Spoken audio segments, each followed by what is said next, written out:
오늘 우리의 시민권이라는 제목으로 말씀 생각해 보겠습니다.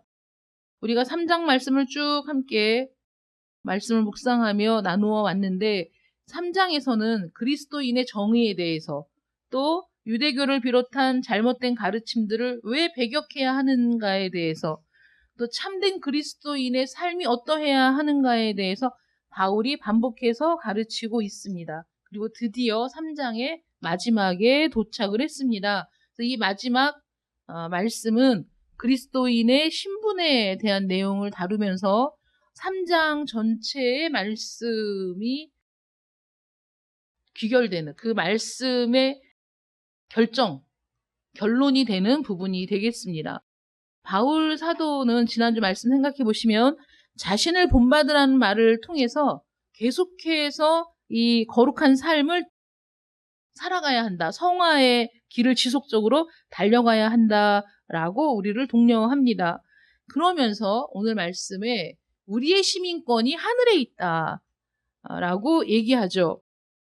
이 말씀을 통해서 성경이 말하는 거룩과 이 세상에서 말하는 일반적인 도덕적인 삶, 깨끗한 삶의 차이가 있다는 것을 알 수가 있습니다. 예를 들어서 술 마시는 문제에 있어서 많은 사람들이 술을 금하는 이유가 건강을 위해서 또는 술을 마시고 실수하지 않기 위해서, 그래서 술을 금하고 또 만취 상태에 빠지는 것을 경계하고 절제하라고 얘기들을 많이 하지요. 근데 성경에서도 술 취하지 말라고는 얘기를 합니다. 근데 성경에서 술 취하지 말라라는 게 실수하지 말라고 또 건강을 생각해서 라기보다는 너희의 신분에 맞는 삶을 살아라. 너희의 신분에 맞는 삶을 살기 위해서는 술 취하면 안 된다라는 그런 관점의 차이가 있는 거예요. 우리가 세상적인 어떤 개념, 건강을 생각해서 마시지 말아라, 하면 안 되니까 마시지 마라, 이런 말이 틀렸다는 게 아니라 출발선이 세상과는 좀 다르다라는 것을 우리가 이해할 필요가 있다는 것이죠. 도덕과는 다른 맥락에서 우리의 삶, 우리의 생활, 그 거룩한 행동에 관심을 쏟아야 한다는 거예요. 유대교는 율법 자체에 관심이 있었던 것이 아니라 율법의 세부 항목들에 관심을 집중해서 어떻게 지킬 것인가 그 세부 항목을 막 늘려가고 그래서 율법을 더 복잡하게 만들었습니다. 그러면서도 율법이 주는 근본적인 정신, 율법이 추구하는 하나님께서 우리에게 원하시는 근본적인 부분에 대해서는 주의를 기울이지 않았기 때문에 예수님께서 산상수훈을 통해서 율법을 재해석하셨다는 거죠. 그래서 율법이 예를 들어서 유대인들이 안식일에 몇 걸음 이상 걷지 말아라 라는 어떤 규정들을 만들어대면서 왜 안식일을 주셨는가라는 근본적인 문제에 접근하는 것이 아니라 그 안식일을 거룩하게 지키라라는 거기에서부터 출발해서 어떻게 지키는 것이 거룩하게 지키는 것인가의 세부적인 항목에 집중하다 보니까 그들이 율법의 즐거움과 아름다움을 다 상실하고 그저 율법을 지키는 어떤 도구로서의 삶만 남아있어서 오히려 그것이 많은 사람들을 더 힘들게 하는 그런 결과가 되었습니다. 그런데 우리 기독교의 관점은, 우리 관심은 율법 그 자체에 있어야 한다는 거죠. 그래서 예수님께서 산상수훈을 통해서 왜 우리가 율법을 10계명을 지켜야 하는가, 어떻게 지켜야 하는가, 하나님이 우리에게 주신 율법의 목적이 무엇인가. 그러면 우리는 율법이 예를 들어서 친구가 원하면 오리를 가달라라고 얘기하면 너희는 심리를 가질 수 있어야 한다라는 것이 그거를 딱 명문화해서 야, 예수님이 심리를 가주라고 했어. 그래서 딱 심리 이게 아니잖아요. 정말 도움이 필요한 사람들이 도움을 요청했을 때 사실 나는 더 풍성하게, 넉넉하게, 더 헤아려서 더 많이 할 수 있는 그런 마음이 필요하다는 거지. 그걸 숫자로 규정하고 뭐 날짜로 규정하고 이건 아니지 않습니까? 그래서 그런 의미에서 볼 때 율법에 대한 것도 우리는 율법 그 자체에 관심을 가지고 살아야 하는 것처럼 우리가 그리스도인이 되었다라고 하면 그리스도인으로서 뭐 해야 할 일과 하지 말아야 할 이런 일에 집중해서 세상적인 도덕적 그 잣대에 의해서 우리의 삶이 재단되고 논의되고 이런 것이 아니라 우리의 출발선이 뭐냐? 내가 누구인가? 나는 그리스도인이고 그리스도인은 무엇인가? 그리스도인은 하나님의 자녀이고 그리고 오늘 본문 말씀처럼 우리의 시민권이 하늘에 있기 때문에 내가 하늘의 시민권을 갖고 있는 자로 살아야 한다. 이게 근본적인 출발이 다르다라는 것이죠. 왜 그래야 하느냐? 왜 우리가 바울이 지난주에 우리에게 독려한 것처럼 왜 달려갈 길을 계속 달려가야 하느냐? 이 성화의 길을 왜 멈추지 말고 끝까지 가야 하느냐? 왜 내가 다 얻었다 함도 아니요. 바울이 얘기한 것처럼 완성에 이르지 않았기 때문에 그날까지 가야 한다고 얘기하느냐. 첫 번째로 우리의 신분 때문에 거룩하게 살아야 한다라는 것이죠. 세상에서 여러 가지 사건들이 있는데 예를 들어서 연예인들에게 어떤 문제가 생겼다 그러면 정말 많은 사람들의 관심이 집중되고 댓글들이 막 달리고 막 판단하고 여러 가지 일들이 생깁니다. 그러면서 꼭 거론되는 게 뭐죠? 공인이라는 거죠. 연예인도 사람인데 실수할 수도 있지. 너무 과도한 거 아니냐. 한쪽에서 얘기하면 한쪽에서 꼭 들고 나오는 얘기가 공인이다라고 얘기하는 거예요. 그래서 탤런트가 공인이냐 아니냐라는 다툼은 접어두고 우리가 공인이라고 얘기할 때 우리가 공인은 어떠해야 한다라는 우리 나름대로의 어떤 선이 있잖아요. 그래서 공인이라면 이런 삶을 살면 안 되지. 라고 더 높은 도덕성, 청렴하고 결백한 사람이기를 우리가 요구하잖아요. 공인은 마땅히 그렇게 살아야 하지. 그래서 뭐 정부가 새로 출발을 하면서 많은 사람들 인선 그 사람을 쓰게 될 때 우리가 뭐 인사청문회 뭐 이런 거 하면 정말 몇십 년 전 얘기까지 다 나오면서 이 사람이 어떻게 살았나 뭐 이런 거 다 들여다보잖아요. 왜 그 사람이 자신의 재산 목록이며 자신이 어떻게 살았으며 자신이 뭐 군대를 갔는지 안 갔는지 자식들은 군대를 갔는지 안 갔는지 왜 온 세상에 다 까발려서 그걸 검증을 받아야 합니까? 그 사람이 맡은 일의 책임 또 그 사람이 공인으로서 적합한지 그런 것들을 보는 거잖아요. 마찬가지로 그리스도인이란 그런 공인보다도 사실 훨씬 더 수준 높은, 훨씬 더 뭐라고 해야 돼? 바른 삶을 살아야 할 책임 있는 존재라는 것이죠. 그러니까 어떻게 살아야 하느냐? 하늘의 시민권을 가진 자처럼 살아야 한다. 그래서 우리가 거룩한 삶을 더욱 지향해야 한다라고 얘기하는 것이죠. 우리는 천국 시민입니다. 천국 하늘에 시민권이 있는데 우리가 장차 시민권을 얻을 거야가 아닙니다. 여러분의 시민권은 지금 하늘에 있는 거예요. 이미 획득한 겁니다. 바울이 얘기합니다. 우리의 시민권은 하늘에 있는지라 하늘에 있다라고 얘기하는 거죠. 여러분들의 시민권이 하늘에 있어요. 그럼 여러분들은 천국의 시민입니다. 이건 굉장히 다른 거죠. 우리가 미국에 영주권을 얻는 것과 시민권을 얻는 건 엄청난 차이가 있어요. 영주권은 거기서 계속 살 수 있는 권리가 주어지는 거지만 시민권은 그거보다 한 단계 높은 겁니다. 시민권을 얻는 게 더 어려운 거예요. 시민권, 완전히 그 나라에 속한 그런 사람이 되는 거죠. 그러니까 우리는 이미 천국의 시민권을 얻은 사람, 이미 존재하고 있어요. 나의 소속 증명이 천국. 그래서 나 천국 시민 증명서 떼어주세요. 발급받을 수 있는 천국 시민이라는 거예요. 소속이 바뀌고 신분이 격상된 사람들이죠. 어떻게 알 수 있습니까? 성경에 에베소서 2장 4절로 6절에 보면 긍휼이 풍성하신 하나님이 우리를 사랑하신 그 큰 사랑을 인하여 허물로 죽은 우리를 그리스도와 함께 살리셨고 너희는 은혜로 구원을 받은 것이라. 또 함께 일으키사 그리스도 예수 안에서 함께 하늘에 앉히시니.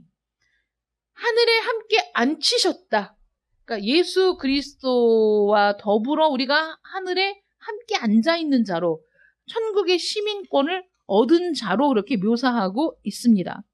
그리스도인은 이미 그리스도 예수와 함께 하늘에 앉아있는 사람들이다.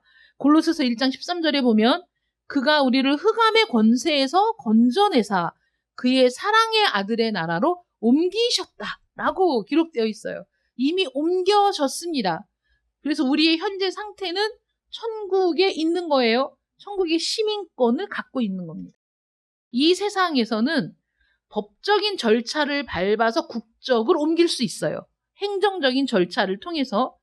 그래서 국적을 바꿀 수는 있지만 사람 자체가 달라지는 건 아니죠. 내가 뭐 한국인이었다가 미국인이 된다고 해서 나라는 존재 자체가 달라지는 것은 아닙니다. 그러나 성경이 말하는 천국 시민의 개념은 달라요. 천국 시민의 개념이 내가 국적을 바꾸는 행정 절차를 통해서 천국 시민이 되느냐? 아닙니다. 불가능합니다. 우리는 출생을 통해서만 천국 시민이 될 수 있어요. 돈을 내고 시민권을 얻는 것이 아니라, 법적인 절차를 밟아 시민이 되는 것이 아니라 시민으로 만들어지는 겁니다. 새롭게 빚어지는 겁니다. 신의 성품을 물려받은 하나님의 자녀로 다시 태어나는 겁니다. 그래서 뭐라고 얘기합니까? 거듭난다 라고 표현하죠. 거듭난다, 중생한다 라고 표현하는 겁니다. 그래서 우리는 새로운 혈통으로 다시 태어남으로써 오직 이 한 가지 방법으로만 천국 시민이 될 수 있어요. 하늘나라의 시민이 될 수 있습니다. 죄인의 혈통에서 죄인이 나옵니다.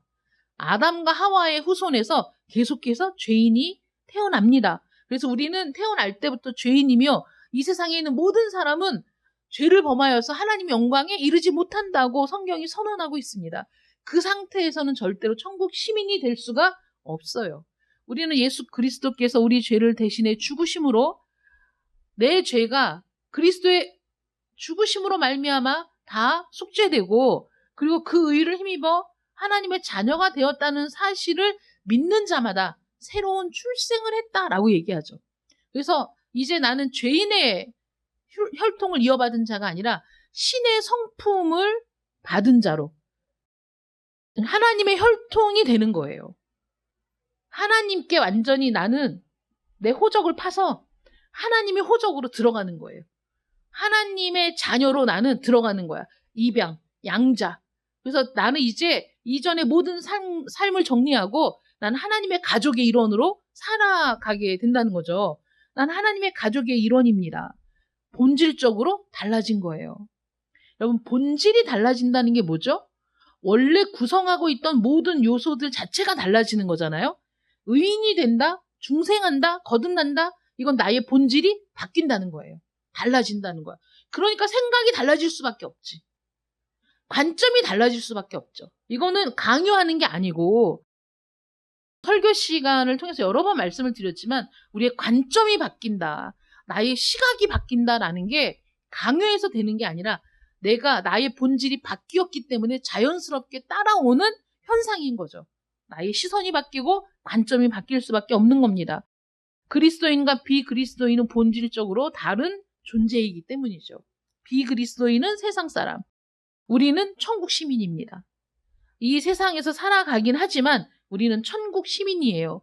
우리는 지금 영적으로 주 예수 그리스도와 함께 천국에 있는 사람들이고, 우리가 죽고 나면 우리의 몸도 변화가 된다는 것이죠. 그래서 오늘 본문 말씀처럼 21절에 보면 그는 만물을 자기에게 복종하게 하실 수 있는 자의 역사를 능력으로 바꾸면 좀 더 이해가 쉽겠죠. 그는 만물을 자기에게 복종하게 하실 수 있는 자의 능력으로, 그런 능력이 있으세요, 주님이. 그래서 우리의 낮은 몸을, 우리의 썩어질 몸을, 우리의 쓸모없는 정말 하찮은 그런 몸을, 불완전한 몸을 자기 영광의 몸의 형체와 같이 변하게 하시리라. 변하게 된다. 완전하게.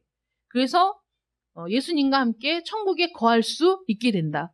우리의 예수님이 부활하신 것처럼 우리가 그런 부활을 이루어서 그 부활을 할 때 완전히 그렇게 변화되어서 주님과 함께 있을 수 있다라고 얘기하는 거죠. 그럼 이 시민권이란 말의 의미가 무엇일까 생각해 봅시다. 성경에 따르면 모든 살아있는 인간은 두 나라 중에 한 곳에 반드시 속해 있다는 거예요. 그 두 나라가 뭐냐면 하늘나라와 이 세상 나라죠. 하나님의 나라와 사탄의 나라. 둘 중에 한 곳에 속해 있다. 아닙니다. 나는 그 어느 곳에도 속해 있지 않아요. 그럴 수 없다는 거예요. 그럴 수가 없다. 불신자들의 삶을 다스리는 공중의 권세 잡은 자, 이 흑암의 나라, 이 세상 신인 사탄의 나라가 있어요. 아무도 의식하지 않고 살아가지만 이 세상이 그렇습니다. 공중 권세 잡은 자의 그 영향력 아래 살아가는 것이죠. 그 반대편에 하나님의 나라가 있어요. 성경은 뭐라고 표현하냐면 사랑하는 아들의 나라, 예수 그리스도의 나라, 하나님의 나라, 빛의 나라라고 얘기하죠. 중립지대는 없어요. 중간지대 없습니다. 하나님의 나라에 속하지 않았다면 사탄의 나라에 속해 있는 겁니다. 둘 중에 하나예요. 근데 바울이 지금 뭐라고 얘기하죠? 우리는 하늘의 시민권을 갖고 있다. 우리는 하늘의 시민이다. 라고 지금 얘기하고 있는 겁니다. 그러면 하늘의 시민권을 갖고 있다. 우리가 시민권을 얘기하자면 미국의 시민권을 갖고 있는 사람은 미국이 잘 되기를 바라고 미국에 충성하겠죠. 대한민국의 국민인 우리는 우리 대한민국이 잘 되기를 바라고 우리 대한민국이 강대국이 되기를 바라고 또 우리 대한민국에 내가 모든 의무를 다하며 충성하죠. 그러니까 내가 어디에 속해 있느냐에 따라서 우리의 삶은 달라질 수밖에 없는 거예요. 내가 대한민국에 살면서 미국에 충성한다? 매국노죠. 그렇지 않습니까? 제가 미국을 예로 들어서 죄송한데 어쨌든 그런 거죠. 내가 대한민국에 살면서 어느 나라든지 내가 일본에 충성한다. 미국에 충성한다. 내가 여기에서 내 할 의무를 하나도 하지 않고 난 여기에 살고 있으면서 내가 뭐 일본이든 미국이든 거기에 내 힘을 쏟는다. 내 재물을, 내 뭐 능력을 바친다. 그러면 매국노라고 부르는 거죠, 우리가. 그렇게 살면 안 되는 거죠. 이 세상 관점으로도. 그래서 우리가 어디에 충성하느냐? 그걸 보면 내 시민권이 어디에 있느냐? 알 수 있다는 거예요. 내가 어느 나라 시민이냐. 그래서 누구에게 충성하는가를 볼 때 세상 나라의 시민들은 그들의 신은 지난주 말씀에서 그들의 신은 배라고 얘기했잖아요. 본능과 탐욕과 정욕을 쫓아 사는 삶. 이 세상은 그게 당연하지 않습니까? 내 본능을 따라, 내 욕심을 따라, 내 정욕을 따라 사는 것이 당연한 인간의 삶이다라고 생각하죠. 문제는 뭐냐면 왜 이 세상의 신은 배라고 얘기하냐면 인간들이 갖고 있는 본능, 탐욕, 정욕의 지배를 받고 살기 때문이에요. 그 통제를 받고 살아요. 벗어날 수가 없어요. 사람이 자신의 시간과 돈과 힘을 어디에 쓰는지 살펴보면 그가 무엇에 충성하는지 알 수 있어요. 여러분들은 어디에 여러분들의 시간을 씁니까? 여러분들의 재물을 어디에 사용하고 있습니까? 여러분들의 힘을 어디에 쏟고 있습니까? 여러분, 내가 내 돈과 내 힘을 쏟는 곳이 내 관심이 많은 곳이죠. 내가 즐거움을 누리는 곳이죠. 나의 시간을 어디에 얼만큼 쓰느냐, 나의 돈을 어디에 얼만큼 쓰느냐, 내가 어디에 나의 에너지를 쏟아붓고 있느냐, 그것이 내 삶의 현 주소라는 거예요. 내가 지금 어떤 삶을 살고 있느냐를 볼 수 있다는 것이죠. 저는 옛날에 그 퀼트를 배우면서 한 30년 가까이 된 일이죠. 퀼트를 배우면서 너무 재미있는 거예요. 그런데 마음으로는 항상 죄책감을 갖고 있었어요. 어떤 죄책감이냐면 이게 너무 재밌으니까, 배우면서 너무 재밌으니까 밤에 시간 가는 줄도 모르고 이렇게 붙잡으면 이거 여기까지만 하면 뭐 어느 정도 끝낼 수 있는데 라는 생각 때문에 막 졸린데도 참고 그거를 하는데 그게 고통이 아니고 그게 지겨운 게 아니라 즐거워서 하는 거였어요. 그러다 보니까 마음에 막 갈등이 생기면서 내가 하나님보다 이걸 더 좋아하는 거 아닌가? 이런 생각을 하면서 마음에 죄책감이 있었어요. 그래서 내가 이걸 취미로 이런 걸 하고 있지만 그래도 나는 하나님을 더 사랑해. 나는 하나님과의 교제의 시간을 더 쏟고 있어. 라는 걸 막 의식적으로 생각을 하면서 마음에 그런 부담을 가지면서 그렇게 했던 기억이 있습니다. 그래서 우리가 어떤 일을 하면서 내가 혹시 하나님보다 이걸 더 좋아하는 거 아닌가? 내가 여기에 더 마음을 쏟고 있는 것은 아닌가? 내가 이것을 더 중요하게 생각하는 것은 아닌가? 이런 그 갈등이 있다는 것 자체가 내가 하나님을 사랑한다는 증거가 되는 거겠죠?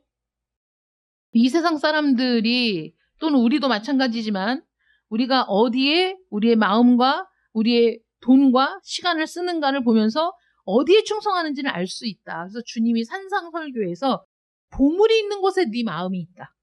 네 마음이 있는 곳에 네가 돈을 쓴다. 이렇게 말씀하시거든요.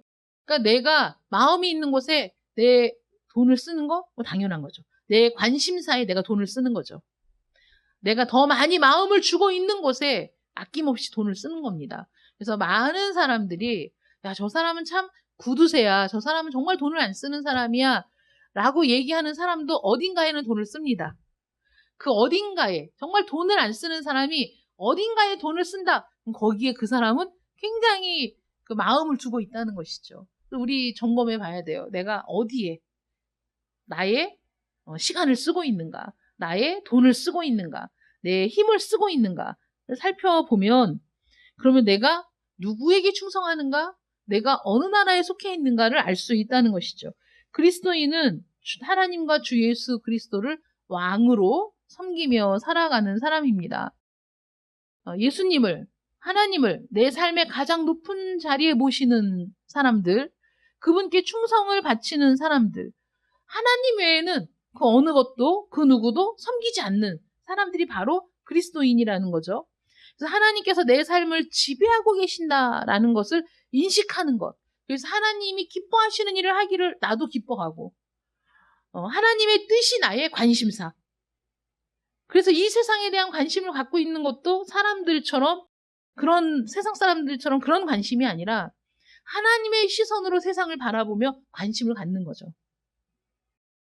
그래서 이 세상의 시민권을 갖고 있는 사람과 하늘나라의 시민권을 갖고 있는 사람의 차이는 세상의 법을 따르느냐 아니면 하나님의 법을 따르느냐에 따라서 또 달라질 수 있어요.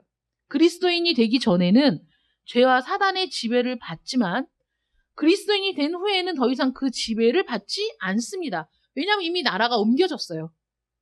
이미 죄와 사망의 나라에서 하나님의 사랑의 아들의 나라로, 빛의 나라로 내가 옮겨졌기 때문에 이미 이 나라에 속했던 건 나의 과거이고 나는 현재 지금 하나님의 나라에 속해 있는 사람이기 때문에 이 과거의 나라, 이 세상의 나라의 법을 따르지 않아도 되고 따를 필요도 없고 그 지배를 받지도 않는다는 것이죠. 우리는 하나님의 통치를 받고 있습니다. 그래서 하나님의 규율과 규칙을 따르는 거죠. 하나님의 통치를 받고 있기 때문에 그 하나님의 법은 우리를 자유롭게 하는 온전한 율법이에요. 우리가 가스라이팅에 대해서 얘기가 많이 나오지만 가스라이팅이라는 게 어떤 한 사람을 구속하고 올가매고 자기의 통제를 벗어나지 못하게 하는 게 가스라이팅이잖아요. 사단은 모든 사람들이 자신의 배를 섬기도록 자신의 욕망에 충실하고 자신의 정욕에 충실하고 또 자신이 원하는 삶을 살아가는데 혈안이 되도록 만들기 때문에 이 세상 사람들은 그게 훨씬 더 편안한 거예요. 그게 훨씬 더 좋은 겁니다. 그 길로 막 가는 거죠. 그러나 결국은 그 모든 것이 사단의 통제 아래 있다는 것을 깨닫지 못하기 때문에 그런 거거든요. 그런데 하나님은 우리를 통제하고 우리를 올가매는 것이 아니라 우리를 진정으로 자유롭게 하는 온전한 율법을 우리에게 주시고 그 율법을 따르며 살아가도록 우리를 인도하신다는 거예요. 그것이 보여질 때 우리가 그 삶을 충실하게 살아갈 수 있는 것이죠. 그럼 이 시민권을 가진 사람들, 하늘의 시민권을 가진 사람들의 특권이 뭐냐. 이 세상 사람들과 다른 권리와 특권이 주어지는데 가장 중요하고 가장 좋은 특권이 뭐냐면 우리는 천국 시민이 되어서 하나님의 보호자에 언제든지 달려갈 수 있다는 거예요. 하나님의 보호자에. 아니, 어느 신이 부른다고 대답하는 신이 있습니까? 여러분. 그들은 눈이 있어도 보지 못하고 귀가 있어도 듣지 못하는 우상들 아닙니까? 입이 있어도 말을 하지 못하는. 그런데 우리 하나님은 응답하시는 하나님이시고 우리의 기도에 귀를 기울이시는 하나님이시고 우리가 있는 곳을 주목해 보시는 하나님이시고 우리의 갈 길을 미리 예비하시고 인도하시는 분이시고 우리의 갈 길의 장애를 제거해 주시고 우리가 이 세상, 이 전쟁터 같은 세상에서 승리할 길을 인도하시는 분이 우리 하나님이시다라고 성경은 증거하고 있지 않습니까? 세상 사람들과 다른 권리와 특권이 무엇이냐? 우리는 언제나 보좌 앞에 나아가 우리의 왕 되신 하나님을 직접 보고 간구할 수 있고 요청할 수 있는 자격이 주어졌다는 거죠. 그래서 프리패스가 우리에게 주어진 거예요. 검문이 필요하고 수색이 필요하고 자격을 증명해야 되고 그래서 간신히 가서 만나 뵙는 것이 아니라 우리는 언제든지 단번에 그 왕의 보좌 앞에 나아가 하나님을 뵐 수 있는 권리를 갖고 있고 하나님은 자기 백성에게 특별한 관심을 쏟으신다. 어느 정도로 우리에게 관심을 쏟으시느냐? 너희의 머리털까지 세신바 되었다라고 말씀하신다는 거죠. 너희의 머리털까지 세신바 되었다. 그러니까 나의 모든 것을 알고 계신다. 나의 모든 것에 관심을 갖고 계신다. 이런 관심과 사랑을 받는 것이 바로 여러분들이라는 거죠.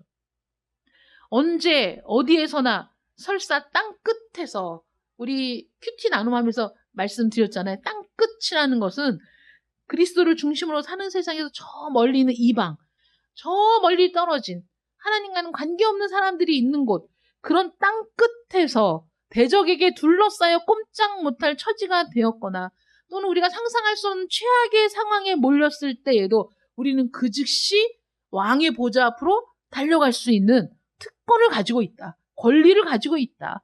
그래서 시편 61편 2절에 보면 땅 끝에서부터 주께 부르짖으오리니 라고 고백하는 말을 우리가 볼 수 있습니다. 땅 끝에서부터 정말 하나님과 상관없는 저 먼 곳 이방인들의 세상에서도 내가 주를 향해 부르짖는다. 주께 부르짖는다. 왜 부르짖습니까? 내가 부르짖어도 응답하시지 않는 하나님이라면 누가 부르짖겠어요? 내가 부르짖어도 내 기도에 귀를 기울이지 않는 하나님이시라면 왜 땅 끝에서부터 주께 부르짖겠습니까? 그 시편 기자는 땅 끝에서부터 주께 부르짖을 때 주께서 들으시고 응답하시는 것을 경험했기 때문에 내가 땅 끝에서도 주께 부르짖는다라고 고백하고 있는 거 아닙니까? 천국 시민에게는 당연히 이런 권리와 특권이 주어진다는 것이죠. 그래서 이 시민권을 갖고 있다라고 바울이 표현했을 때는 이 시민권, 우리의 집이 하늘에 있다? 그러니까 우리는 세상적으로 살면 안 되고 우리는 땅의 것이 아니라 위의 것을 생각하고 사모하며 거기에 우리의 마음을 고정하고 살아가는 존재다. 그래서 하늘의 시민권이라고 표현을 했고 이 시민권이 있다고 해서 이 세상과 세상사에 아무 관심도 갖지 말아라. 이 세상에서 나는 초연하게 저쪽으로 벗어나서 이 세상에 어떤 삶을 살아가든지 나는 나대로의 삶을 살아간다라는 것이 아니고 우리도 당연히 세상에 관심을 갖지만 세상 사람들이 갖는 관심과는 다른 관심을 가질 수 있어야 한다는 것이죠. 그래서 저는 그리스도인들이 환경에 대해서 관심을 갖고 또 그리스도인들이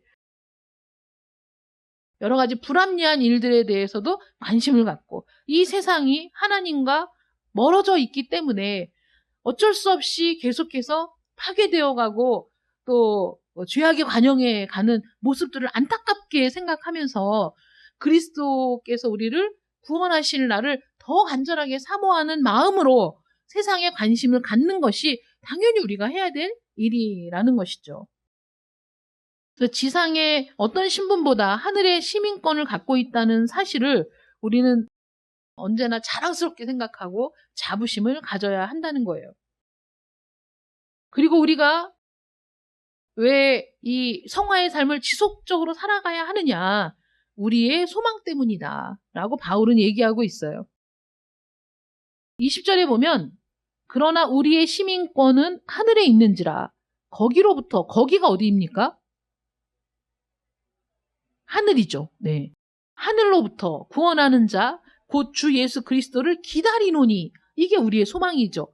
우리 주님이 다시 오기를 우리는 기다리고 있어요. 왜 기다리냐? 왜 하늘로부터 구원하는 자 곧 주 예수 그리스도를 왜 기다리느냐?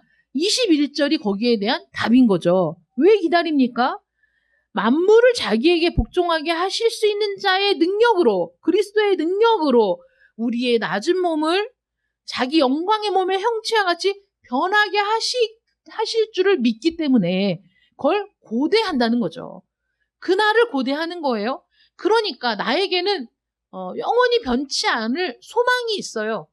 그리고 그 소망은 그 어떤 것과 비교해도 바꿀 수 없는 거예요. 누가 나를 하나님의 신의 성품에 참여한 자로 불러주시며 누가 나를 그리스도와 같은 영광의 몸으로 바꾸어 줄 수 있느냐? 그리스도밖에 없다는 거잖아요. 지금 예수 그리스도 외에는 이렇게 하실 수 있는 분이 없습니다. 만물을 자기에게 복종하게 하실 수 있는 자의 능력만이 그 능력만이 우리의 낮은 몸을 자기 영광의 몸의 형체와 같이 변하게 하실 수 있다는 걸 내가 믿고 바라보기 때문에 소망하기 때문에 내가 이 삶을 지속적으로 살아갈 수 있다는 거예요. 나의 동기부여가 이 세상이 주는 게 아니라는 거예요.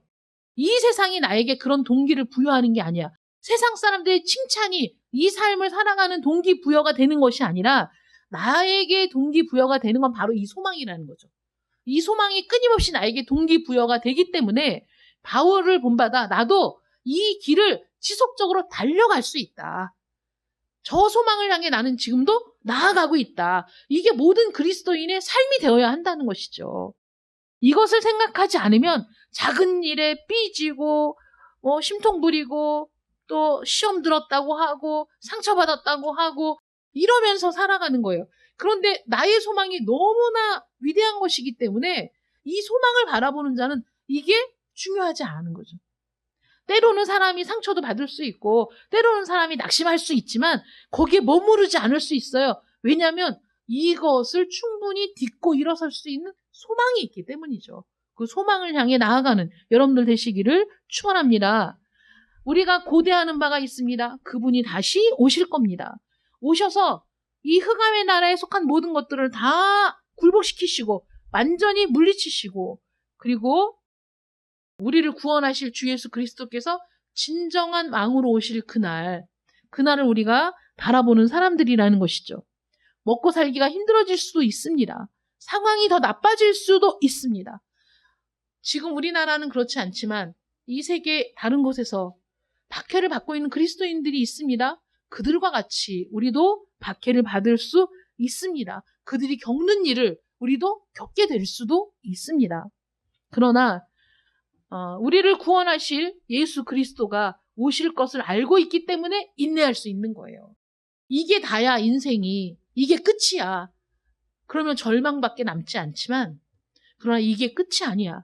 주님이 반드시 오신다. 라는 것을 바라보는 사람들이 그 절망을 딛고 그 소망을 붙들고 앞으로 나아가게 되는 것이죠.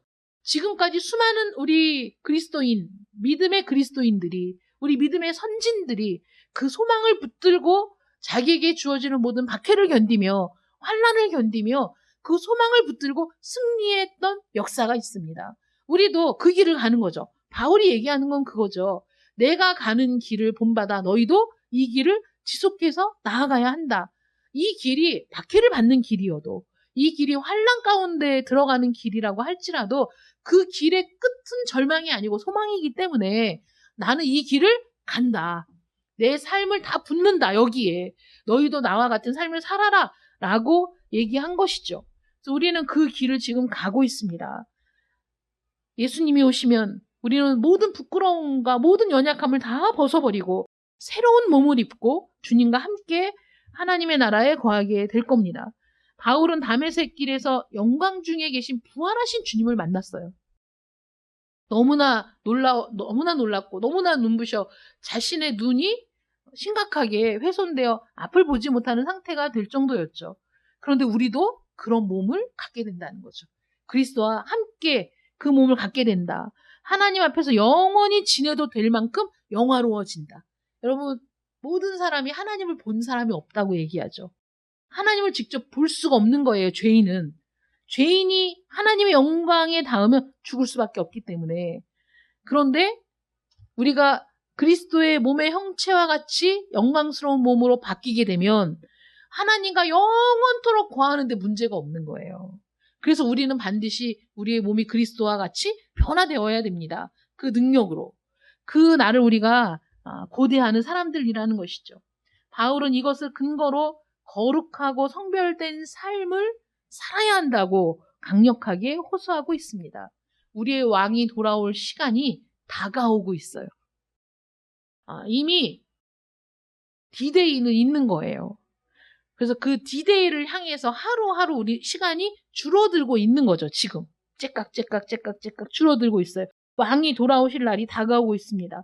그날이 오면 완전하고 영광스러운 몸으로 영원히 하나님과 함께 영광 중에 거하게 될 것입니다. 이것이 우리의 신분입니다. 이것이 우리의 권리입니다. 그러니 여러분, 정말 그리스도를 위해 우리의 몸을 온전히 부어드리고 싶지 않습니까? 그리스도를 위해 살고 싶지 않으십니까? 그리스도만이 나의 소망이라고 당당하게 얘기하고 싶지 않으십니까? 그런 삶을 사는 여러분들 되시기를 축원합니다. 기도하겠습니다. 사랑의 하나님 감사합니다. 바울이 주장하는 바 이 모든 말씀을 아멘으로 받습니다. 우리 주님께서 반드시 다시 오실 것이고 그 능력으로 우리를 온전케 하시고 우리를 온전히 변화되게 하셔서 영광의 몸으로 바꾸어 주실 그날을 바라봅니다. 우리에게 그 소망이 있기 때문에 또 우리에게는 하나님의 보좌에 당장 달려갈 수 있는 권리가 있기 때문에 아무리 힘들고 어려워도 또 우리가 어떤 박해와 환난을 당한다고 할지라도 우리 앞서 걸어갔던 믿음의 선진들처럼 우리 그 모든 것을 이기고 극복해내고 그리고 온전한 승리에 도달하게 될 줄 믿습니다. 하나님, 오늘도 그리스도를 위하여 오늘도 그리스도의 영광을 위하여 그리스도께 나의 삶을 드리는 저희들 될 수 있도록 은혜를 더하여 주시옵소서. 가장 가치 있는 것, 영원한 가치가 있는 것에 내 삶을 드릴 수 있는 영광을 주신 것을 감사드립니다. 늘 기뻐하고 감사하며 소망 중에 즐거워하는 저희들 되게 하시기를 원하옵고 예수님의 이름으로 기도드립니다. 아멘.